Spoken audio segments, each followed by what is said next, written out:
Alright, hello everybody, welcome back to another video, and today I won't be talking about any chess openings or traps in particular, but I want to talk about something that's been bothering me in the chess world, and just give my opinion on it, thoughts, viewpoints. If you guys agree with me, let me know as well. If you disagree with me, let me know as well.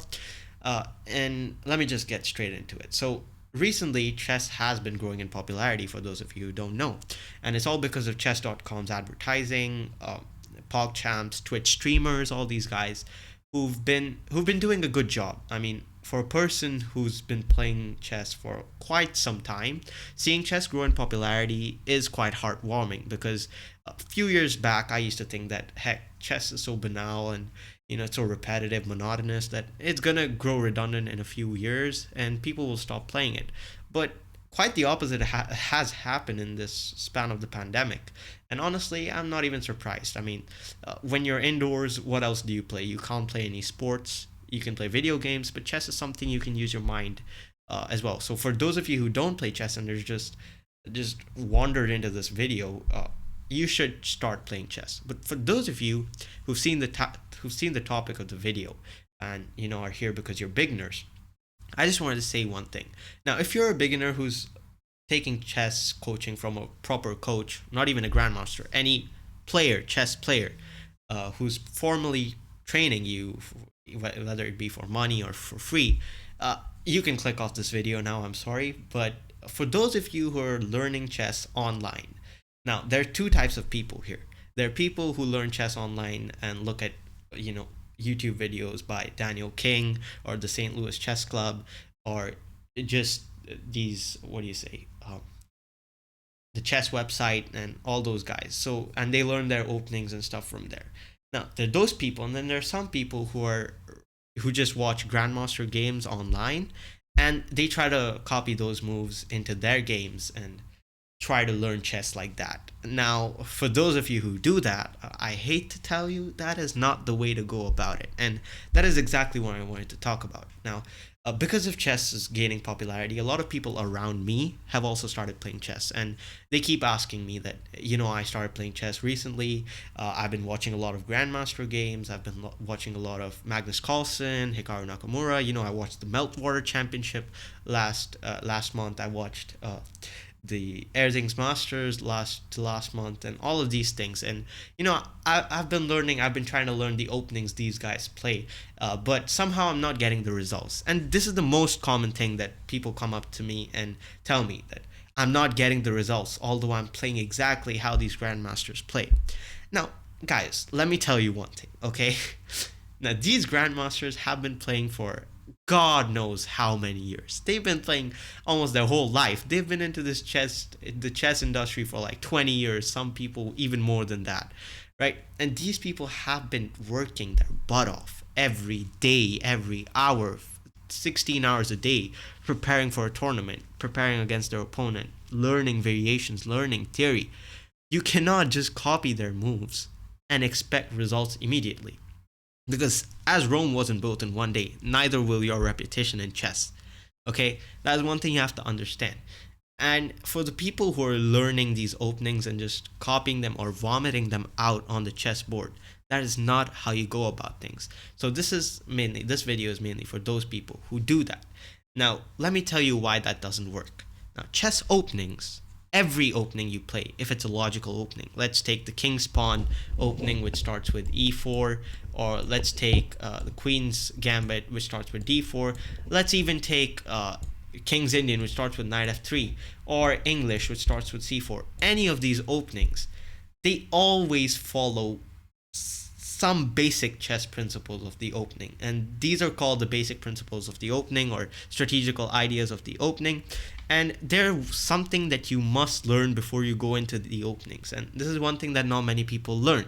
So this video is for you guys who do not learn these strategical ideas about the openings and immediately go and vomit whatever you see on grandmaster games. First thing you have to learn is these basic principles. Basic principles like developing pieces and developing the minor pieces first, like the knight, the bishop, developing these pieces in the opening. Find the best move that we can Find the best and the most active square for your least active piece, using the principle of flexibility, castling early so that your king is safe, controlling the center, all of these things, like finding plans after the opening, knowing when to exchange your pieces, knowing when to maintain pieces, castling queen side, when to castle queen side, when to castle king side, when to exchange your central pawns, when to block the center to flank attack. All of these things are important because every opening, you literally see any opening you play follows at least 3 to 4 of these principles. Take the king's pawn game, for example.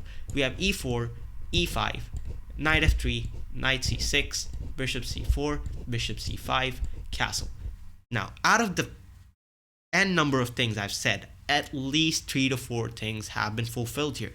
By the first move, e4, we've established a bit of control in the center. e5, black does the same thing. Knight f3, we've just developed one of our minor pieces. Black does the same thing. We've played bishop c4, we've developed 2 minor pieces already. Bishop c5, castle. Now you notice how we've just done, I think, 1, 2, 3, 4 things. We've developed our least active piece to the most active square by knight f3, again by bishop c4, castle as well, and by that we're assuring the king's safety. And now we can move on into the middle game. Now notice, I didn't have to mug up anything. I did not have to learn I didn't have to see any Grandmaster game to know that this is how a basic opening should look like. And to be honest, for anyone who starts, this is the most common games you see at the beginner or amateur level. This is how many games go. This is the exact setup. It's followed by knight f6 usually, knight c3, castle, d3. All of this is actually following your opening principles. Let's just take, I think another example would be Sicilian. Heck, let's just take Sicilian into consideration. So yeah, e5. Let's just take the Sicilian into consideration. Knight f3. Again, we're developing the minor piece. And although knight c6 is one of the most common, it's Sveshnikov, it can turn into dragon, it can turn into anything. Here a bit of theory comes into play, but just understanding the basic principle of why certain moves are played makes it much easier. Because there are many people who learn these openings and then halfway down the game, they're like, oh my god, wait, Magnus' opponent didn't play this, now what do I do? And that's where you get stuck, because you have not used your own brain to know why you played certain moves. Like, I've seen people talk about Najdorf and they're like, oh my god, I learned d6, I learned all of these things, and I'm gonna plan to play knight f6 next, I'm planning to play a6, and all of these things. But they've not answered the simple question, why is d6 being played? Why is a6 being played? Why is knight f6 being played? When you ask them these things, half of them don't know. I'm not saying everybody doesn't know. Many people know knight f6 is to develop the knight.